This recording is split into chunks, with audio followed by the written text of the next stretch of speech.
Our next speaker is Jennifer Foley and then Aaron Gregory.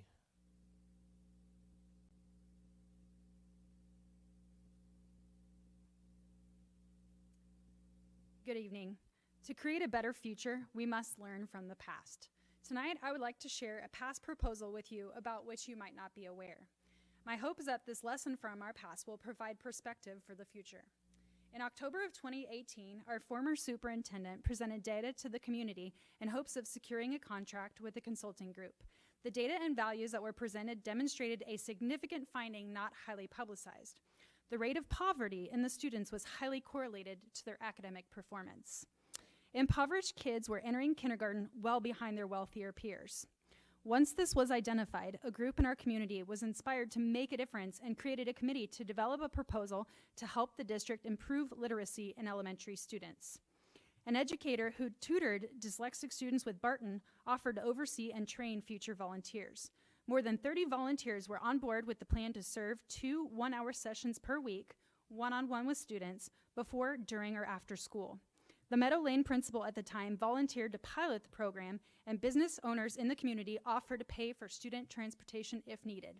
The proposed effort would be judged on the success of the progress of the students throughout that year, with hopes that this grassroots effort might grow across the district, a true partnership of home, school, and community. The tutoring program was offered at zero cost to the district. In summer of 19, the community group approached the interim superintendent and 2 assistant superintendents to offer the proposal.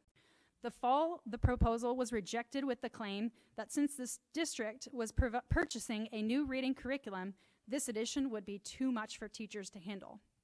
This reasoning conflicted with the willing principal at Meadow Lane and was counter to the fact that teachers would not be involved with this highly specialized tutoring. Instead, the group was told that they should direct their volunteers to fall under the currently held volunteer program, which had neither reading as a focus nor measures in place to test the efficacy of the volunteer work.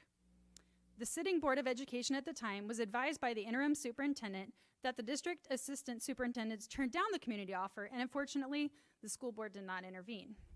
Our district has weathered some significant changes in the past few years, but when I talked to any of the people who were involved with that proposal, I'm saddened that the district was closed to outside help from retired teachers and business leaders for its struggling readers. 2.5 years have passed. Considered the good that might have been done, especially in the face of the fact that we have yet to fully implement a Tier 3 reading intervention program. The administration has shifted some, the superintendent has changed, and all I ask of you is that if a proposal like this would come up again, where citizens of the community offer to help students to learn to read with a proven program without charge, which would be conducted by professionals, that you strongly consider it. I know you care about the success of our students. Our community also cares about the success of our students. Any opportunity to partner together to benefit the learning of the kids is something that I think should always be explored. Thank you for your time.